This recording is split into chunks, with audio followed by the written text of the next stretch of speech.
was a protagonist at Nationals. He wasn't just, in the end, it was quite a big gap to second, but in the first few laps, he was, sucking it to him and Thomas Lane. Yeah, he was top 10 last weekend in Besançon in 8th, and has been, really good this year. Super strong in really heavy, muddy conditions normally, but showing that he's really good in these tricky conditions. I've got the heads up that it started on a Baby Limus on the front with a Griffo on the back, so perhaps why he was losing it a little bit through that corner, but it seems to be working, and 7th place right now for Joseph Blackmore. T-Bone Ace has got just over a lap now here.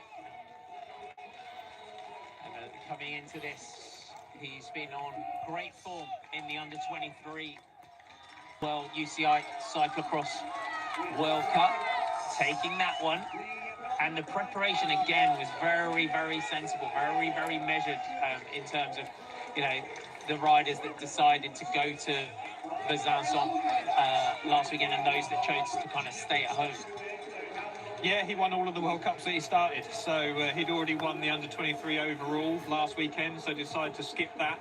He actually rode in Hammer on the Saturday, but didn't actually finish. I didn't know whether that was a bit of a red flag before this weekend, but right now I'm going to put it out there that it wasn't. I always personally, and from a coaching point, quite like to be tired a week out from trying to peak, so that you can have a really relaxed final week into your goal event and really freshen up after putting in a big load of work, because he did go away with the Trek Segafredo team and do their training camp down near Calpe, so would have got a big volume down there, so we're probably seeing all that hard work come to fruition today. It's really nice to see how they don't slow down at all over the top of that thing. And there's a little lip just as they go in and ruts, and they just full gas, don't slow down at all. And then they take their speed at the bottom, take out their speed at the bottom. Sven Van Thorn out telling him something there. And I love how the way Sven's just talking, not even, he's almost not looking, is he, as well? Go faster. What?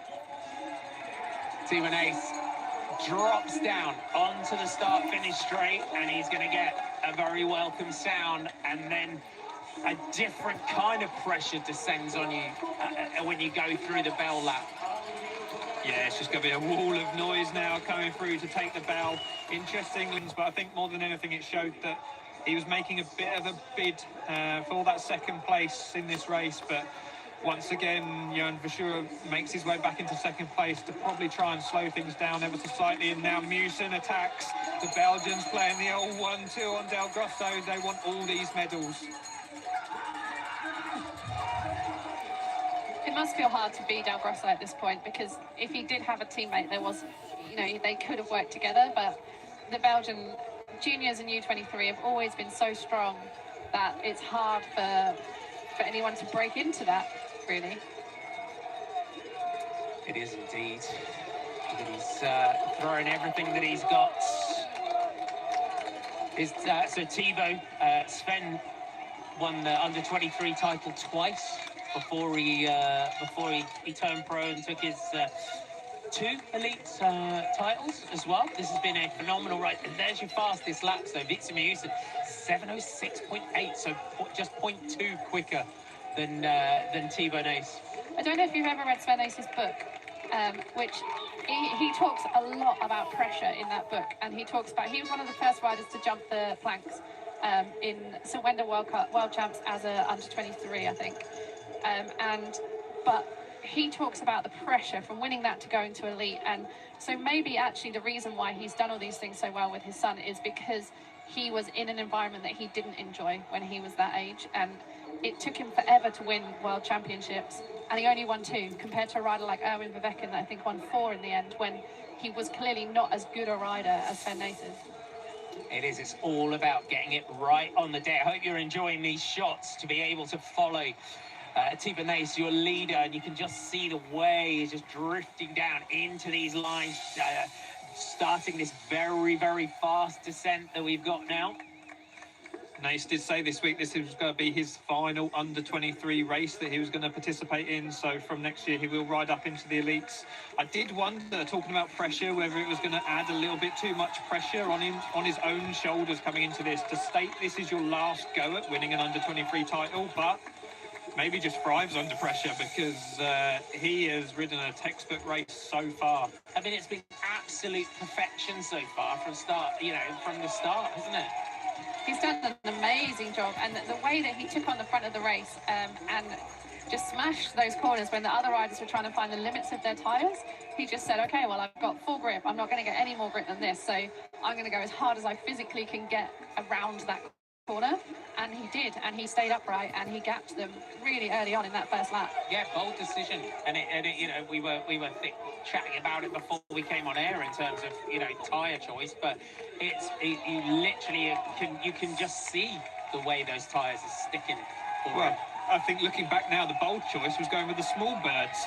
So I think there's going to be an investigation by the Dutch. It was obviously a bit of a team thing, bit of a discussion between the riders and management, perhaps, because Harverdings and Del Grosso are both on the small birds. So whether they talked each other into it, sort of thing, and perhaps weren't thinking about the bigger picture, but it looks right now on those opening laps that Thibaut Nice was able to take advantage of those tyre choices, and as much as he took advantage of having more grip, he took advantage of the others having less grip. So as you see, Newson just hanging on as they're coming into that really hard climb now.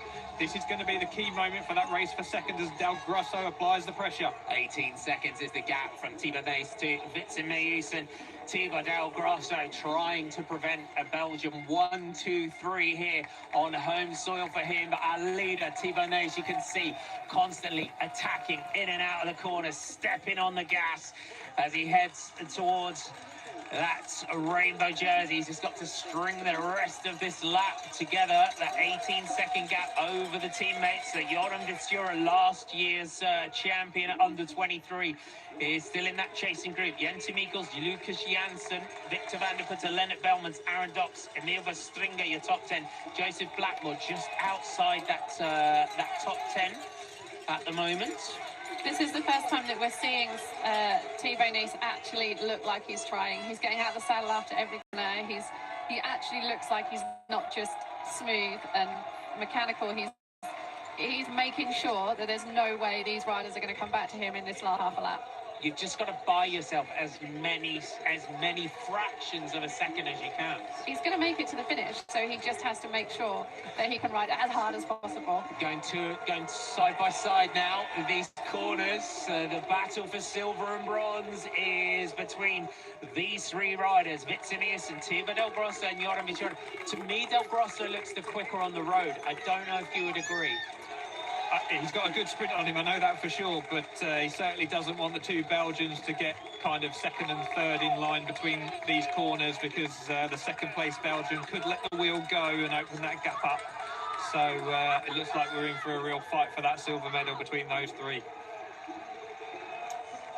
This rider, we've watched him as a junior, we've watched him as an under 23, he's been junior world cyclocross champion, bronze medalist in under 23 level, and it has been an absolutely vintage Nice performance, you would say, as he heads to the planks for the final time, safely over those. He's just got to string together the final section, starting to look back over the shoulder, just checking where everybody is behind him.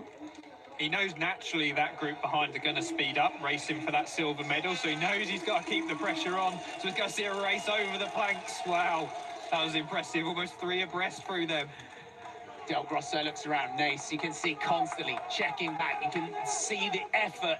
You can see how heavy that Thibaut Nice is breathing. He's got the steps and then a bank to go. He slowed down that time to go over the lip of that bank. He's taking absolutely no risks at this point, and yeah, he's just got to get down this little off camber and celebrating already. And there you have it. That's why you make the effort. That is why you build it. There's the Belgian coach. Sven van Tornau is also Sven Nice's best friend, so they've grown up together. He is going to take the off camber, and he is going to make the most of this, and deservedly so. This has been an absolutely breathtaking performance today to take this title. You would call it potentially a coming-of-age ride here, as Thibaut Nice comes up to take the under-23 world title. What an incredible performance. He takes gold, and it is going to be silver for Thibaut Del Grosso from the Netherlands. It's third as U23 frustrated with fourth. But what can you say about that? There's the fan club. Wow, what a ride. That's quite something, to go into a race as an out-and-out favourite like Nice did then, and to take it on from the first lap and just never look back, just always in control, managing that gap. Sven there with a huge hug for him. I bet he can't believe it. Aww. It's such a special moment. It's, Thibaut Del Grosso, I think they'll be able to go their way and kind of pick that one apart. I think he's going to rue starting on those small birds, but we saw how good his sprint was at the end there. See how much it meant to Vishura coming in without a medal. Last year's world champion, you'd have thought perhaps a bronze wouldn't make much difference to him, but you see how much it meant to him. Yeah, fourth. Thibaut Del Grosso, though, manages to prevent a 1-2-3 on the podium. We actually just saw there the mechanic. That was Benny, the mechanic. That's the guy that's been with Thibaut from the beginning of his cross career as his protector and mentor and guide all the way through. So yeah, it's really cool to see him be able to celebrate with Thibaut at the end of the race as well. Thibaut Del Grosso takes silver for the Netherlands, for the home nation. There was, again, there's a huge amount of pressure coming into this, and as an up there, as a potential favourite today for Thibaut. Yeah, Del Grosso's only his second year as well, so he's got 2 more years in this category if he chooses to stay in it for the full 4 years. So yeah, really good silver medal for him today. So who is home? So Thibaut takes it from Thibaut Del Grosso. Vitz Emmajusen coming in as we just see Corin Carrick-Andersen finishing there ahead of Bailey Gronendahl. Corin Carrick-Andersen making his way up to 17th in the end. David Haverding's 19th for Haverdings today. Joseph Blackmore slipped back ever so slightly towards the end of there, coming in 10th place. Jan Christian, last year's junior world champ, coming in, slipped back after trying to make up all those places mid-race from kind of a last row start. Aaron Docks there, you see the effort on his face, his body there slouched against the boardings.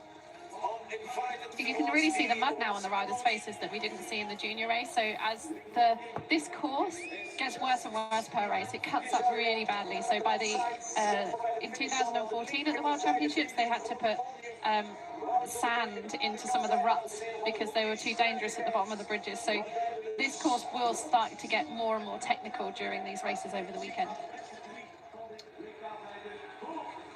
There's Sven Vantonen out.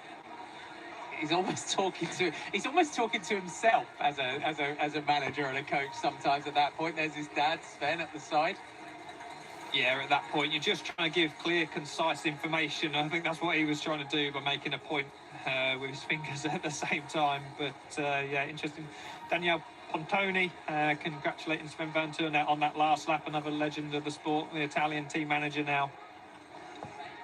I don't know about you, but when I was racing, I only really ever heard Steph, my mechanic's voice. I never really heard anyone else, maybe Robbie and Jürgen, but you know, you listen to the people that you're so used to hearing that's all you hear. Even when the noise is going to be insane like it is today, because there's so many Belgian supporters there, you can still pick out that one voice that tells you the important information. And there was your sprint for second and third. Silver and bronze. Quite convincing in the end from Del Grosso. Muse, for sure, really annoyed with that one. I'm not quite sure what happened on the last lap, whether something caused him to be that annoyed or whether he's just that annoyed to miss out on a medal. What a day so far. Hope you're enjoying this as much as we have. If you're watching us on GCN Plus, by the way, make sure you check out Mitch's docker. There might be mud. Documentary that has just come out. I watched it. It's absolutely brilliant. Mitch Docker's a great presenter anyway. But he goes out, he rides with Sven Nys, he trains with Baloise Trek Lions, and he goes and trains with Pieterse and Shirin Van Anrooy, and he learns how to bunny hop from Puck Peterson, and then he goes out and races, and you see him out. That was just something else, wasn't it? Yeah, I mean, we have watched him grow up, like you say. Every week we used to see a little kid in national champs Sven's kit riding around in the background, and they always used to focus on him. And as racers, we've seen him around the car parks and the pits and around the races. So yeah, you do feel you do feel excited for him. I mean, he is a nice kid. You know, some riders you really really want to succeed. Other riders, you're happy when they do. Yes, it's good to see, and what a performance. And it's again, it was that. I think it was the, you know, to be able to ride like that. It's that kind of, as we call it, that sometimes the term, that shock and awe. Go out hard and just see on. Yeah, he certainly did that, and I felt like he was all in control, but risking it where he needed to through those corners, pushing the pace, making Del Grosso keep coming back to that wheel, and yeah, eventually he couldn't. I used to love racing like that. I used to love going from the gun. It really made you feel good about yourself as you're out there and there's nobody who can hold your wheel. It is. As commentators, as we know, I mean, you know, I think I've said in the past, you know, when you do 26 Mathieu van der Poel victories out, when he's done that on the opening lap out of 30 races, it's such a great way to ride, and it was a great performance. And I think as well, when you look at where he's going now with Trek Segafredo on the road, I think it's only gonna grow, and it's only gonna build. But let's have a look back. And Thibaut Del Grosso, he got a great start on the road, didn't he? But we saw very early on in terms of the choice of tyres, where you would see that Thibaut quickly, you could see how much grip he had. Yeah, I really think he looked across on the start line and saw the difference in tyres that they were running, and you could see in that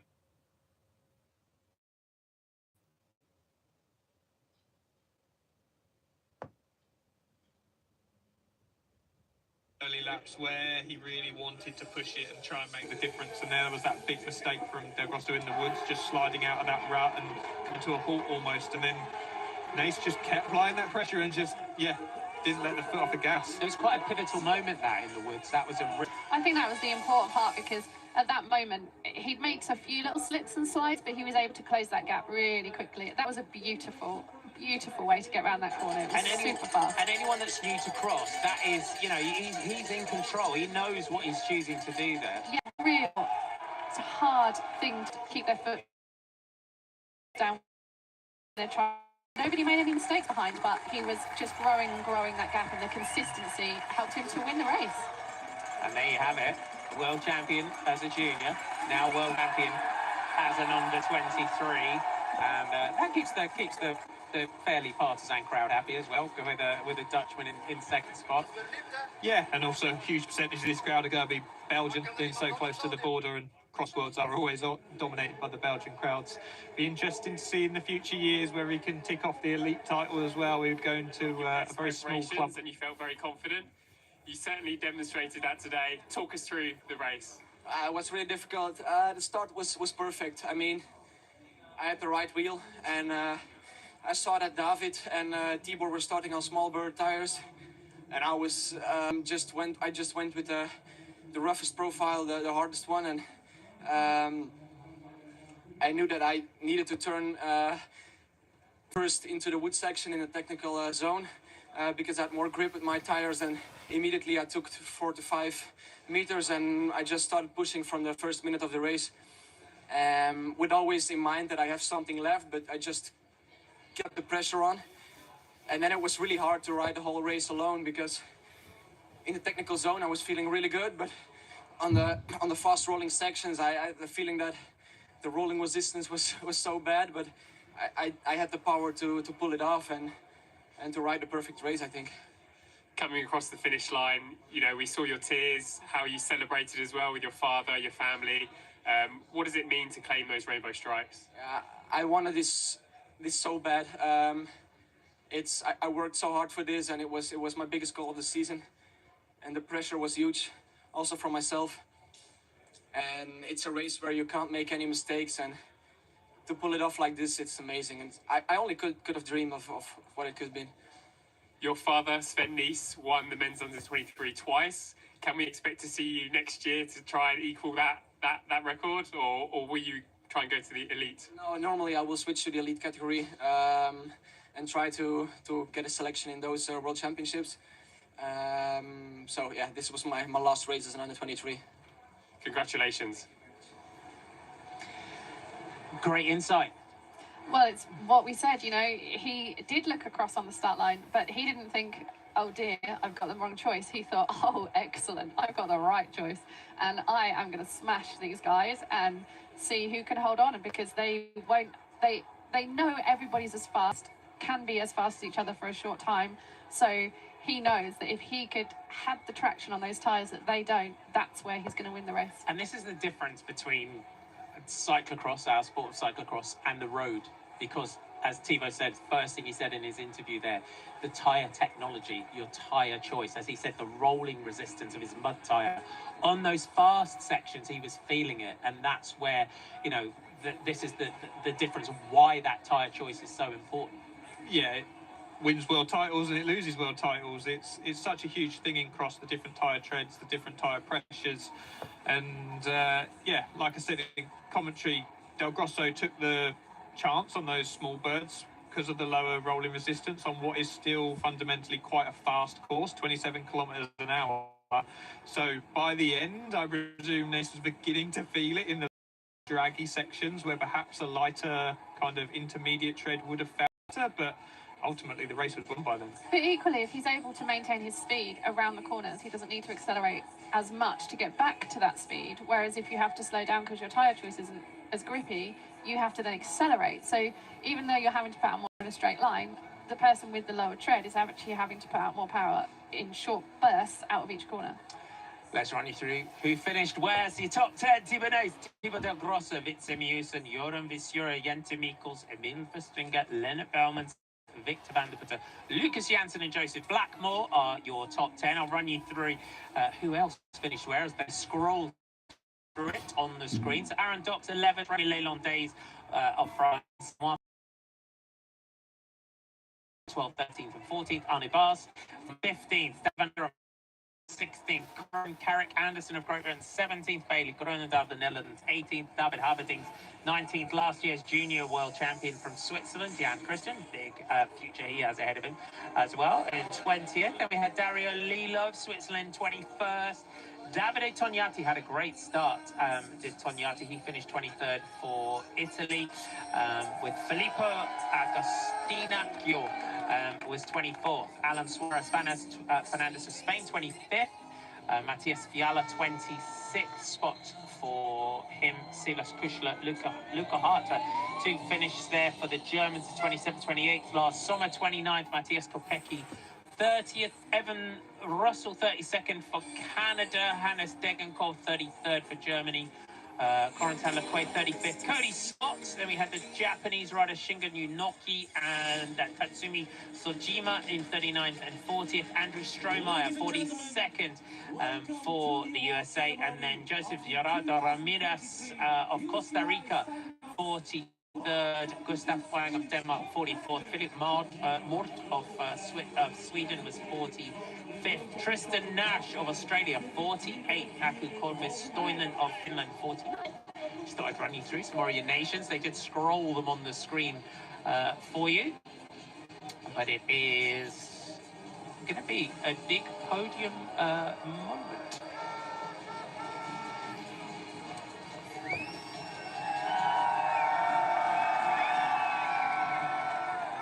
And it was great to get Thibaut's insight. And as you were saying, you know, last U23 race, we're going to see him in the elites, and he will have a season with Trek Segafredo. Yeah, another year, another big road program to kind of follow in the wheel tracks of Van der Poel, Wout van Aert as well, as we will see him out on the road.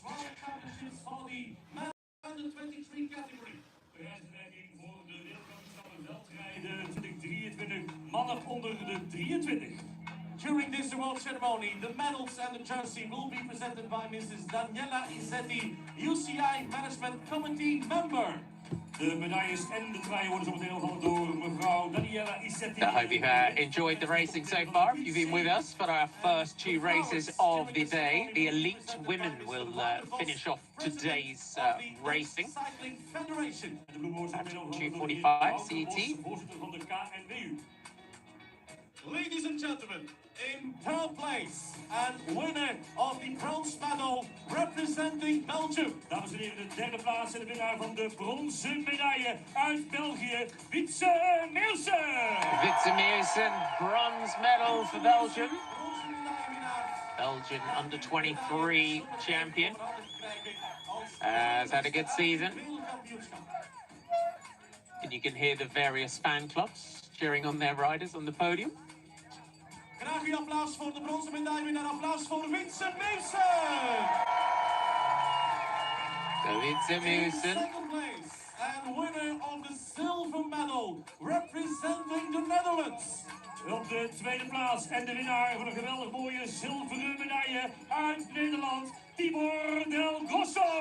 Tibor Del Grosso is your silver medalist.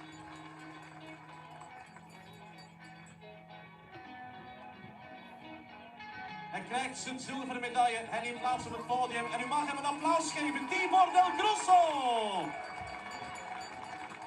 And then, ladies and gentlemen, in first place, our new UCI World Champion and winner of the gold medal representing Belgium. En dan nu, dames en heren, de nieuwe wereldkampioen bij de mannen onder de 23. Een winnaar van de regenboogtrui en de gouden medaille namens België, Tibor. He came in as a big favourite. Tibor celebrates with the crowd as he pulls on that rainbow jersey. He's had the rainbow jersey in cyclocross as a junior. Now he adds the under-23. And you wouldn't bet against perhaps an elite title in the future, would we? No, I'm sure someone will be able to tell us who's won all categories, but it's a very exclusive club that I'm sure he wants to join. Tom Pidcock being one of them, isn't he? Yeah, Steimer, Lars Boone. Probably Niels Albert. Yes? Sven? No, he didn't win juniors. Didn't we, junior? Ooh. now I'm reaching. Potentially. Oh, Mariana. Oh, no, not a single woman. Might happen in the future It will with happen. Zoe and Shirin. Yeah, with Sheeran for sure, early. It is a great club to be a part of. En Wouter heeft zometeen de mooiste ruiters van deze categorie van de mannen op het hoogst. I don't know about when I'm listening to the commentary of the people the announcers in the background that we can hear. It just brings cyclocross back to me. It just gives me that little goosebumpy feeling of, you know, what you hear. The announcers at the event are really clear in their Dutch, and it's just, yeah, you just hear it all.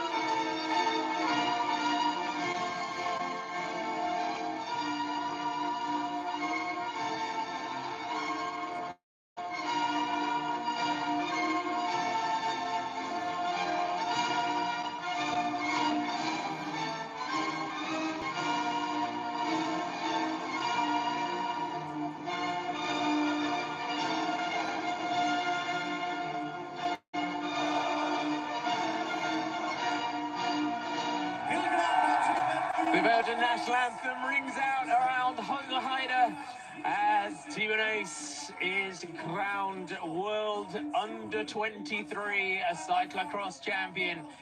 His final race as an Under-23 will now move to the elite category.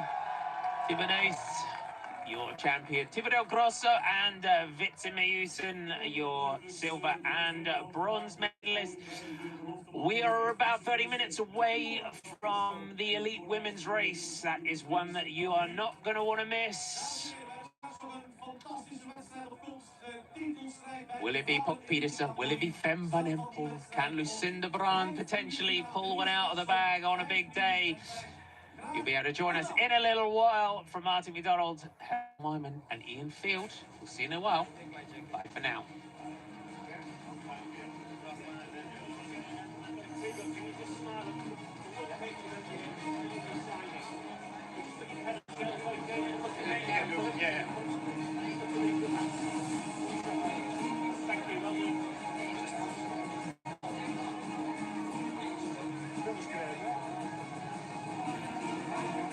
You have 7.